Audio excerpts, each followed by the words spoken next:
In a strange turn of events here over the last 24 hours, we've had 3 inches of snow. And 3 to 8 inches more are expected this evening. So, now that we're all done trying to source parts for the snowcat, we could probably get back to putting them together. So this is a expansion tank, and I already had this cap because it didn't come with one. And what I've done is I've gone through my fittings bin and I've figured out what fittings I'm going to need to put this together. I also got a bunch more of the Breeze liner hose clamps to possibly use and finish this up. And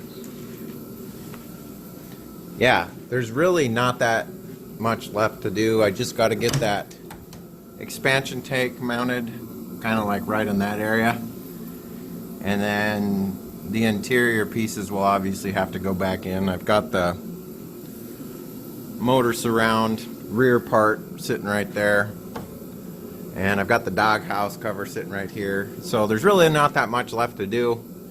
It's just some plumbing, making sure the direction of the coolant flows the way it's supposed to, so that all the air bubbles go into the expansion tank instead of recirculating through the system and making the system leak, because air pockets in a coolant system create pressure points. And kind of like boiling water, you know how water boils? So those bubbles will try to expand wherever they're at, wherever they're trapped at, and then cause your system to leak.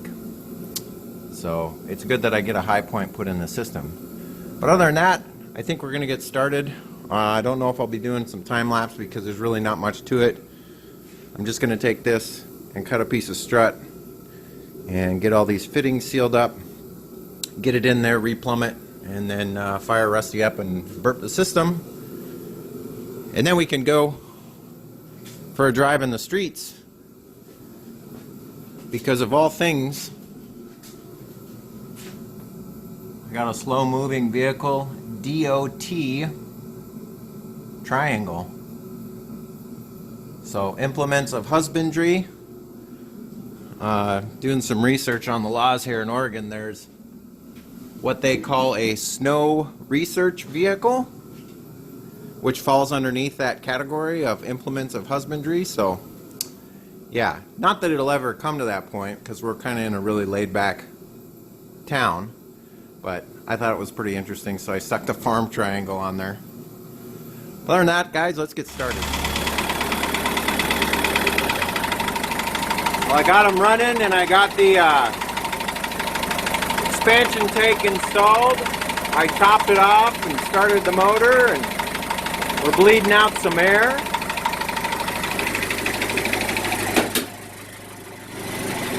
Snow is coming down pretty good. Still got to connect the drive shaft.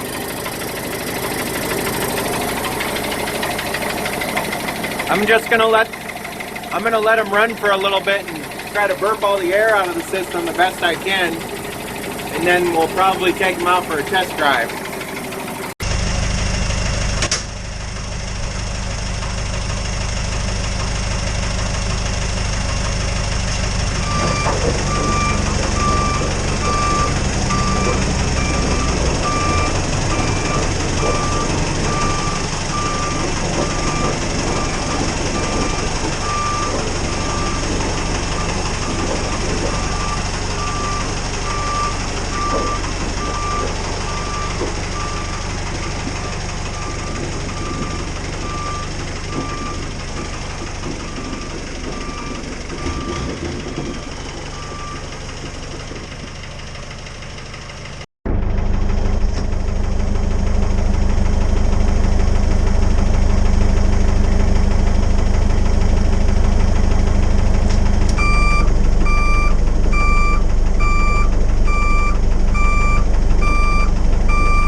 works forward and reverse in the driveway so far, so that's promising.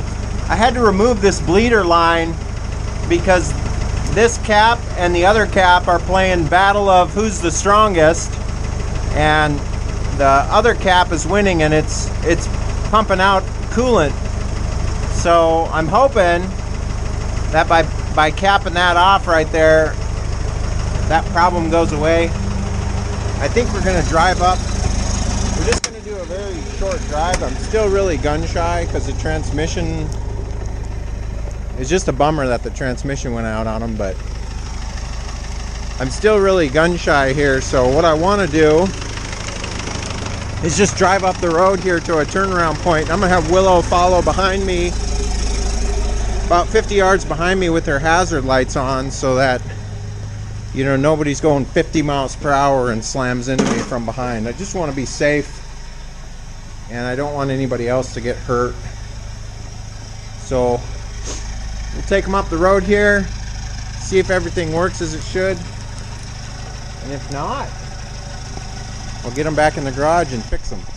So for whatever reason, I can't get this thing to work the way I want to, and it's not bleeding out the system properly, and it's being a pain. So I've actually removed it. I ran over to O'Reilly's and grabbed one of these burping funnels. I don't have one of these, and I've always thought about getting one, but I just decided, what the heck, let's try it. The other thing I'm kind of worried about, but not so much, because I don't think it's the case, is that he might have a head gasket issue, but I just think that's so far-fetched. I'm going to try to burp the system and see if I can get all the air out of it with the funnel. That should tell me if I have a exhaust to coolant head gasket leak, which would just be way beyond anything I could think of, because I made sure that head was perfect, and when I rebuilt the motor and all that stuff, it just seems real far-fetched, especially on these motors. That's not a common thing that happens. So I'm actually going to revert back to the elbow, and I didn't have the right fitting, so I had to buy a threaded fitting, and I had these two. So I'm going to revert back to that, and then we'll try to burp the system, and we'll try this again. One way to tell if you have a blown head gasket is if when you're done burping the system, if you just keep getting these little soda bubbles, that's a good sign that you have a head gasket that's got an exhaust to coolant leak on it. But so far, I've just got big air pockets in this system. I mean, I got coolant lines running to both of those little heaters and everything, so I just need to let the motor idle and get all those bubbles out. So you're probably wondering why there's no driving footage right now. Well, after numerous attempts of trying to alleviate something that was small, it turned into something really big. And the little coolant leaks that I was having initially, which is why I changed it around, were because these pieces of hose in between the two heaters were too short. So I got everything hooked back up the way it was originally. I extended the hoses. I put new pieces of hose in there with brand new breeze liner hose clamps. I got one small leak coming from, it's a transmission fluid leak, and it's coming from that fitting there where the temperature sender is at. So I'm going to take that apart this morning. Oh, this is day 2, by the way. I stopped yesterday about 5 p.m. after I finished this up. I was able to get the cooling system burped out by using this. I'll stick a link in the description for this. This is an awesome kit, totally worth the money. Works great. So I use a combination of this, running the motor, and then starting up the hydronic diesel heater, which purged out the rest of the air and got the heater's all set up with coolant. Something else to note. I'm glad I waited until today. Oh, and there's coolant all over the engine and everything up front, but I have no way of washing it off right now. I don't have a hot see. And there's another reason why I can't wash it off right now here, and I'm going to show you in a minute.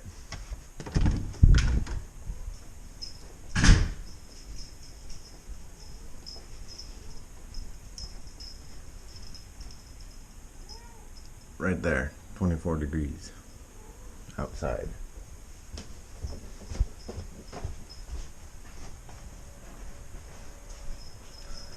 And this is what it looks like outside right now. So we got another, I don't know, 4 to 6 inches of snow overnight. There's ice on everything.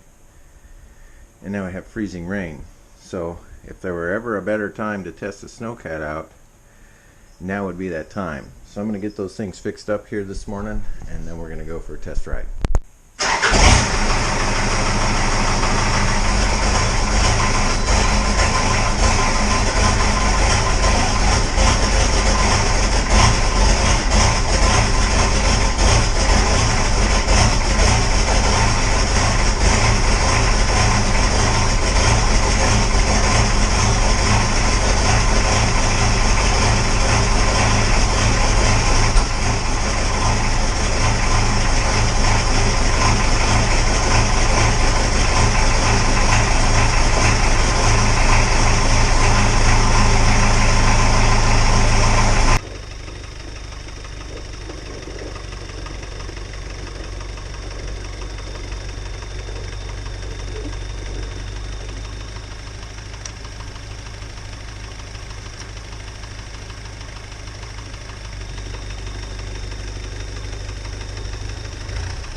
to go, there's like a foot of snow on all the roads.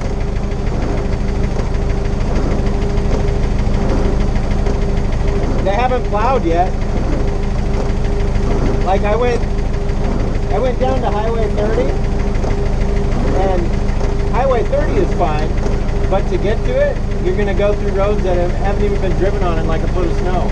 You might be able to make it just if you can get going just straight to 30 here. Yeah, they make it left. Yeah, but I think the snow is heavier that direction. Like, that's where I need to go to. I need to go to I think Longview and Kelso got like you got the right 6 inches more than us. You got the vehicle, man. Until they plow the streets. Once they plow the streets, and I can't drive this anymore. Really? Oh, yeah. Yeah, because then you're touching metal to pavement. How's it drive? It's fine now. Yeah. Yeah, I just got done rebuilding the transmission. That's why I'm driving it around to see how it works. It was like the perfect opportunity. I just finished it.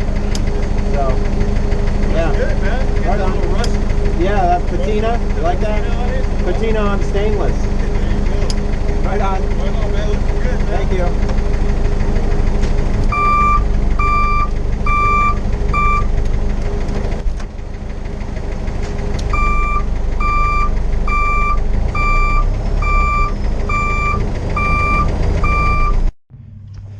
Well guys, I hope you enjoyed that driving footage. Just got back from O'Reilly's, and so I think that we've driven probably a total of maybe 5 to 7 miles so far, but check this out. I think Mr. Pinion seal leak is gone, because normally within the first mile this thing would be wet, and I don't see it anymore, so fingers crossed. I don't feel anything, it feels dry. Well, there's a little bit of fluid there, but it's not like it was before. I don't know if you guys can see this, but that's where it's leaking from, is those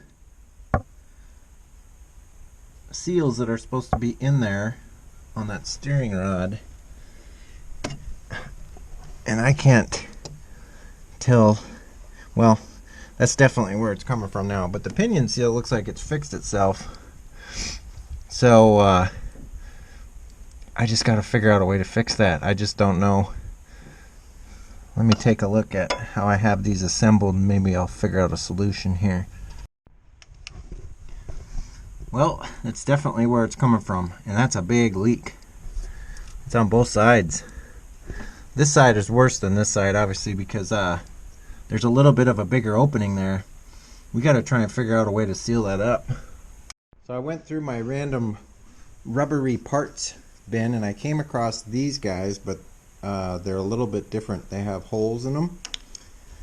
And I also went into my Magic Subaru gasket, and I don't know what you would call it, seal kit.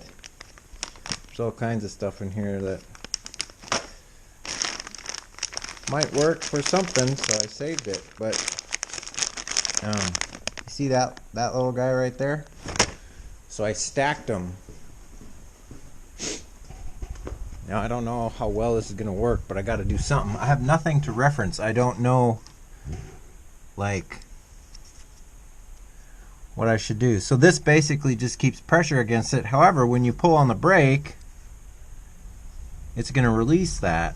So it may not spray oil while you're driving down the road, but as soon as you pull the brake, that oil is going to try to get out. I guess it's better than nothing that I had before.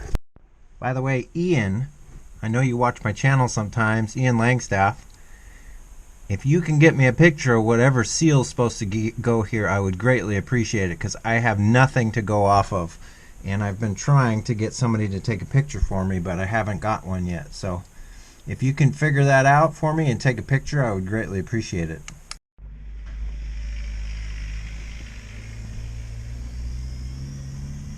I think that kid has a Isuzu NPR motor in that truck, because I hear him drive by here. It sounds just like my motor. Anyhow,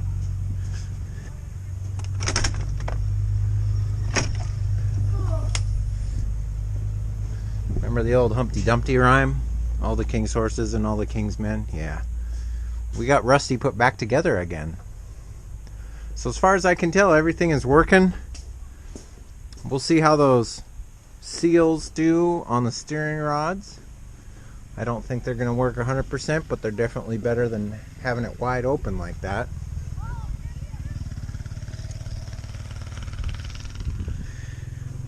Lots of different vehicles on the road today. I saw some Razors out there. I saw some quads, some ATVs on the little trip over to O'Reilly's. And once again, it's snowing. So we're supposed to be getting this for the next 12 hours. Snowplows did come by, but I don't know how much good it did. Oh my God, it's a blind person. I'm not blind, you Nimrod. I'm blind by your radiant characteristics. Anyhow, I hope you guys enjoyed this episode. If you did, give me a thumbs up. If you're not subscribed to the channel, I'd love to have you as a subscriber. But as always, hope you guys are staying safe, taking care of each other. And I'll catch you next time. See you later. Bye-bye.